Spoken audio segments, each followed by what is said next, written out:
بسم اللہ الرحمن الرحیم۔ السلام علیکم۔ اجمیر میں ایک بہت بڑا مندر تھا جو اجمیر کا اس وقت کا سب سے منفرد اور بڑا مندر تھا۔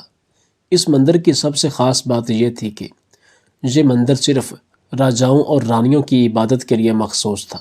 مندر کے ساتھ ہی ایک تالاب تھا جس کا نام ساگر تھا۔ ہندو اس تالاب کے پانی کو انتہائی معتبر خیال کرتے تھے۔ ان کا عقیدہ تھا کہ جو اس تالاب میں غسل کر لے اس کے سب گناہ جھڑ جاتے ہیں۔ کہتے ہیں اس مندر میں رات کو اتنے چراغ جلتے تھے کہ رات 3.5 من تیل ان چراغوں میں استعمال ہوتا تھا۔ ارد گرد کے کئی دیہات مندر کے نام تھے، یعنی ان دیہات کی آمدن مندر پر خرچ ہوتی تھی۔ مندر میں ہزاروں ملازمین تھے جن کا کام آنے والوں کی رہنمائی کرنا تھا کہ کون سا خدا بیٹے عطا کرنے والا ہے، کون سا دیوتا صحت و تندرستی کا مالک ہے اور کس مورتی کی پوجا سے دولت مہربان ہوتی ہے۔ خواجہ غریب نواز رحمۃ اللہ علیہ اس مندر میں تشریف لے گئے اور انا ساگر سے کچھ فاصلے پر چٹائی بچھا کر اپنے مریدوں کے ہمراہ بیٹھ گئے۔ عصر کا وقت تقریباً ہوا ہی جاتا تھا، لہٰذا آپ رحمۃ اللہ علیہ نے حضرت قطب الدین رحمۃ اللہ علیہ سے آذان دینے کا کہا۔ کفر و شرک کے گڑھ، اللہ کی وحدانیت اور حضرت محمد صلی اللہ علیہ وآلہ وسلم کی رسالت کا یہ پہلا اعلان تھا۔ وہ لوگ اسلام سے مکمل طور پر لا علم تھے، چنانچہ اذان کی آواز سن کر وہ حیران ہوئے اور اپنے گھروں سے نکل آئے۔ سب مسافروں نے انا ساگر کے پانی سے وضو کیا اور نماز پڑھنا شروع کی۔ سب ہندو حیران رہ گئے کہ سب بھگوان تو اندر ہیں، تو یہ لوگ صحن میں کس بھگوان کو سجدہ کر رہے ہیں۔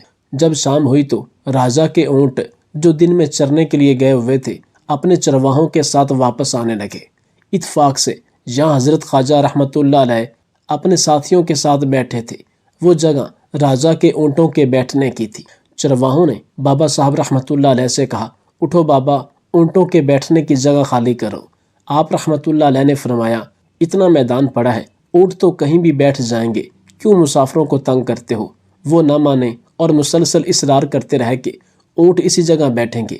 آخر انہوں نے بہت بدتمیزی سے کہا، یہ راجا کے اونٹوں کے بیٹھنے کی جگہ ہے اور ادھر راجا کے اونٹ ہی بیٹھیں گے، تم لوگ کہیں اور ڈیرا لگاؤ۔ آخر آپ رحمۃ اللہ علیہ نے اٹھتے ہوئے حضرت قطب الدین سے فرمایا، اٹھو قطب الدین، یہ کہہ رہے ہیں کہ یہ اونٹوں کے بیٹھنے کی جگہ ہے تو چلو اونٹ ہی بیٹھے رہیں۔ یہ کہہ کر آپ رحمۃ اللہ علیہ اپنے ساتھیوں سمیت وہاں سے اٹھ گئے۔ اگلی صبح جب اونٹوں کو چرائی کے لیے لے جانے کا وقت آیا اور چرواہوں نے اونٹوں کو اٹھانا چاہا اور انہیں پتہ چلا کہ اونٹ اٹھنے کے قابل نہیں ہیں، انہوں نے اونٹوں کو مار مار کر زبردستی انہیں اٹھانا چاہا، لیکن وہ بیٹھے ہی رہے۔ چرواہے پریشان ہو گئے کہ جو اونٹ ان کے ایک اشارے پر اٹھ جاتے تھے آج کیوں نہیں اٹھ رہے۔ آخر انہیں یاد آیا کہ کل اس مسافر فقیر نے کیا کہا تھا کہ چلو اونٹ ہی بیٹھے رہے۔ لوگ اکٹھا ہونا شروع ہو گئے۔ کوئی کہہ رہا تھا فقیر کوئی کامل جادوگر ہے، کسی نے خیال ظاہر کیا کہ کوئی بھگوان کا اوتار تھا، اور کسی نے خیال ظاہر کیا کہ اسی بھگوان سے کہیں کہ ان اونٹوں کو اٹھائیں۔ کچھ ہی دیر میں یہ بات راجا تک پہنچ گئی کہ ایک مسافر فقیر نے راجا کے اونٹوں پہ جادو کر دیا ہے۔ راجا نے حضرت معین الدین رحمۃ اللہ علیہ کو پیغام بھیجا، تم کیسے فقیر ہو جو بے زبانوں کو باندھ رکھا ہے؟ یہ بیچارے بھوک پیاس سے مر جائیں گے، اس لیے مہربانی کر کے اپنا جادو واپس لے لو۔ آپ رحمۃ اللہ علیہ نے فرمایا، ہم مسلمان ہیں اور مسلمان بد دعا نہیں کرتے، نہ ہی جادو۔ جاؤ، جس کے حکم سے بیٹھے تھے اسی کے حکم سے اٹھ کھڑے ہوں گے۔ اب جو جا کر اٹھایا تو اونٹ پہلی بار پر ہی اٹھ بیٹھے۔ ہندوؤں کی دلچسپی ان مسافروں میں بڑھنے لگی۔ 5 وقت اذان ہوتی اور نماز ادا کی جاتی۔ آخر راجا تک یہ بات پہنچ گئی کہ کچھ فقیر آئے ہیں جو مسلمان ہیں، 5 وقت اذان دیتے ہیں اور ہمارے پوتر تالاب کو ہاتھ منہ دھو کر برسٹ کرتے ہیں اور ہمارے دھرم کے خلاف باتیں بھی کرتے ہیں۔ کہتے ہیں یہ مورتیاں پوجنے کے قابل نہیں، یہ تو محض پتھر ہیں، اس لیے انہیں یہاں سے اٹھایا جائے۔ راجا نے فقیروں کو پیغام بھجوایا کہ تم لوگ ماس گوشت کھاتے ہو، ہمارے دھرم کے خلاف بولتے ہو، اور تو اور ہمارے پاک تالاب کو اپنے ہاتھ ڈال کر ناپاک کرتے ہو، جو ہم برداشت نہیں کر سکتے، اس لیے تم لوگ یہاں سے چلے جاؤ۔ آپ رحمۃ اللہ علیہ نے فرمایا کہ اور بھی تو اتنی دنیا آتی ہے، ہمارے پانی لینے سے کون سا کوئی کمی آ جائے گی؟ لیکن وہ کہنے لگے کہ وہ سب ہمارے اپنے دھرم کے لوگ ہیں اور تم دوسرے دھرم کے ہو۔ آئندہ تم لوگوں نے تالاب کو ناپاک کیا تو ہم سختی سے پیش آئیں گے۔ آپ رحمۃ اللہ علیہ نے حضرت قطب الدین بختیار رحمۃ اللہ علیہ سے فرمایا، شاید یہ لوگ آئندہ ہمارے پانی لینے پر کوئی فساد برپا کریں۔ جاؤ ایک مشکیزہ پانی لے آؤ تاکہ ضرورت کے وقت کچھ پانی تو موجود ہو۔ لہٰذا حضرت قطب الدین بختیار رحمۃ اللہ علیہ نے ان سے فرمایا، چلو ہم مشکیزہ بھر لیتے ہیں۔ وہ اس شرط پر مان گئے کہ تمہارا جسم پانی سے نہ چھوے۔ حضرت قطب رحمۃ اللہ علیہ تالاب کی سیڑھیوں پر جا بیٹھے اور مشکیزہ پانی میں ڈبو دیا۔ جب وہ بھر گیا تو حضرت قطب رحمۃ اللہ علیہ نے وہ مشکیزہ اوپر کھینچا، لیکن جو ہی مشکیزہ پانی سے بھر آیا، انا ساگر کا پانی خشک ہو گیا۔ گویا سارا انا ساگر مشکیزے میں بند ہو گیا۔ انا ساگر کا خشک ہونا تھا کہ پورے اجمیر میں کوہرام مچ گیا۔ وہ رو رہے تھے کہ ہم جو گناہوں کی گٹھڑیاں لاتے ہیں اور انا ساگر میں غسل کر کے ان سے چھٹکارا پا لیتے ہیں، اب ہم گناہوں کا بوجھ لیے کدھر جائیں گے؟ سارے علاقے میں خبر پھیل گئی کہ مسافر فقیر نے جادو کے زور سے انا ساگر کو خشک کر دیا ہے۔ راجہ اس نئی صورتحال سے بہت پریشان ہوا۔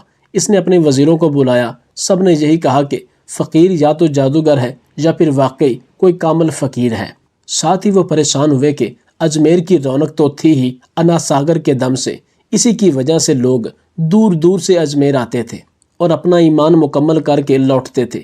انا ساگر کے خشک ہو جانے سے ہندو دھرم کی تبلیغ کو دھچکا لگے گا، اور یہی تشویشناک بات تھی۔ آخر طے پایا کہ فقیر سے مذاکرات کیے جائیں۔ آخر وہ کیا چاہتا ہے؟ اگر اس کے مطالبات معقول ہو تو تسلیم کر لیے جائیں، یا پھر سب مردوں، عورتیں اور بچے جا کر فقیر کی منت سماجت کریں کہ لوگوں کو پریشانی سے نجات دلاؤ اور ہم پر کرم کرو۔ ہم پاپ کے بوجھ اٹھائے کدھر جائیں اور کیسے سکون پائیں؟ یہ تجویز زیادہ آسان تھی۔ لہٰذا تمام لوگ بابا صاحب رحمۃ اللہ علیہ کے پاس آئے اور بولے، بابا جی تم بھی وضو کر لیا کرنا، لیکن بھگوان کے واسطے ہمارا انا ساگر ہمیں لوٹا دو۔ آپ رحمۃ اللہ علیہ نے حضرت قطب رحمۃ اللہ علیہ سے فرمایا، جاؤ قطب مشکیزہ واپس تالاب میں ڈالو۔ جو ہی مشکیزہ تالاب میں الٹا گیا، انا ساگر کناروں تک اچھل آیا۔ اس پانی نے دلوں کو دھو ڈالا۔ ہندو قوم کی اپنی تاریخی کتابوں میں بھی ہندو مورخ اس بات کو تسلیم کرتے ہیں کہ اس شام 32,000 ہندو کلمہ پڑھ کر مسلمان ہو گئے، اور ہندوؤں کے مسلمان ہو جانے سے ہندو پنڈتوں اور عام ہندوؤں میں بھی غم و غصے کا طوفان اٹھ کھڑا ہوا۔ وہ سوچ میں پڑ گئے کہ فقیر اگر کچھ دن مزید ادھر رہ گیا تو دیوی دیوتاؤں کا نام لینے والا بھی کوئی نہ رہے گا۔ لہٰذا لوگوں نے راجہ کو مجبور کیا کہ جلد کچھ کیا جائے۔ راجہ نے مندر کے بڑے پنڈت رام دیو کو بلوایا اور اسے بابا صاحب رحمۃ اللہ علیہ سے مناظرہ رکھ کر جلد از جلد انہیں شکست دینے اور اجمیر سے باہر نکال دینے کا حکم دیا۔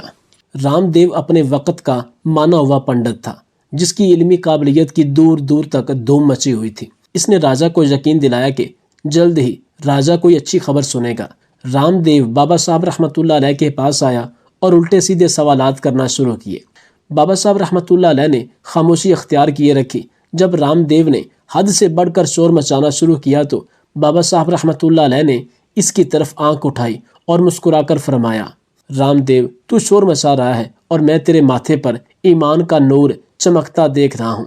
اس نگاہ اور لہجے میں نہ جانے کیا جادو تھا کہ رام دیو قدموں پر گرا اور روتے ہوئے بولا، بابا جس دھرم کے تم ہو اسی دھرم میں مجھے بھی شامل کر لو۔ سب لوگ جو مناظرہ دیکھنے آئے تھے اس کی کایا پلٹنے پر حیران تھے، اور رام دیو جو بابا کو شکست دینے آیا تھا خود مفتوح ہو چکا تھا، اور جتنے لوگ بھی وہاں کھڑے تھے سب نے کلمہ پڑھ کر مسلمان ہونے کا اعلان کر دیا۔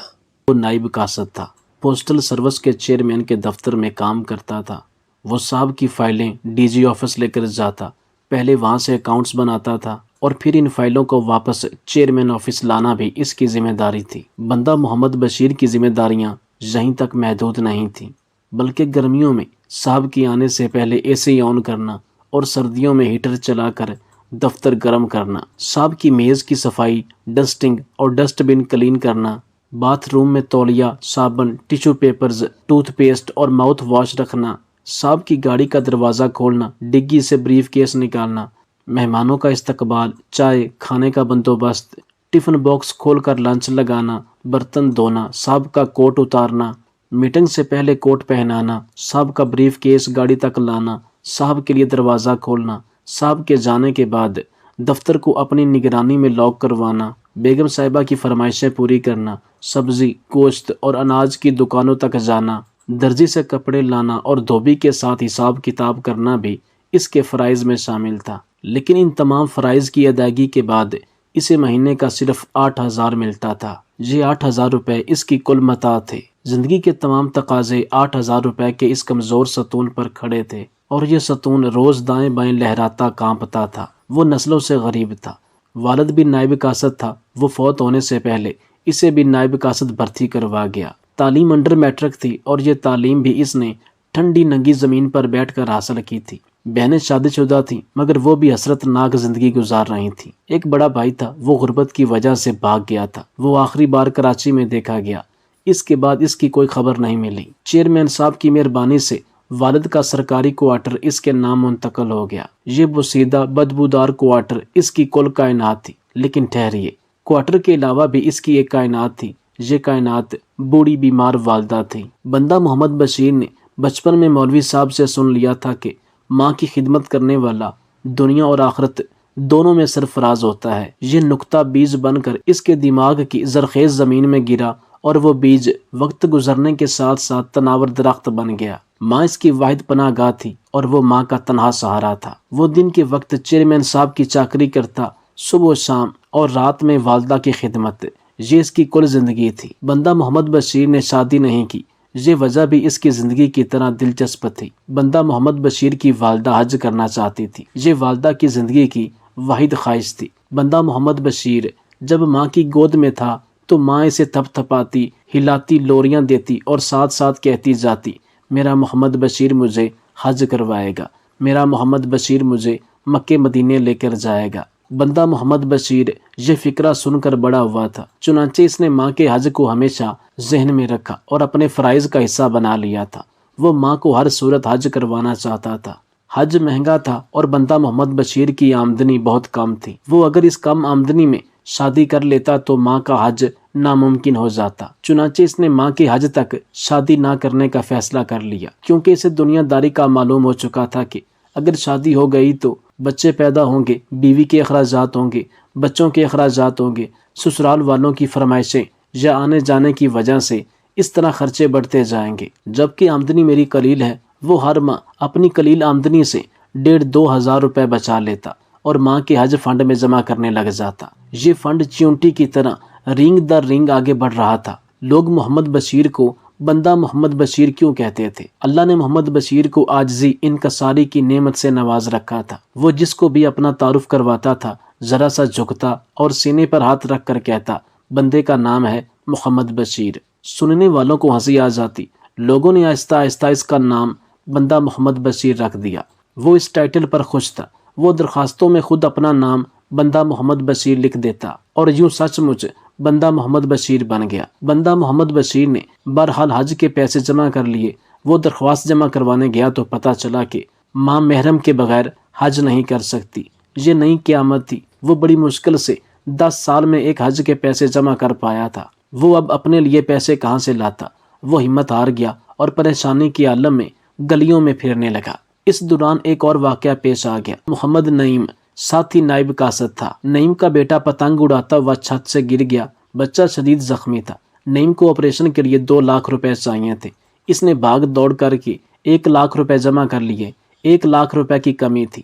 نعیم مجبوری کے عالم میں بندہ محمد بشیر کے پاس آ گیا۔ محمد بشیر عجیب کشمکش میں تھا۔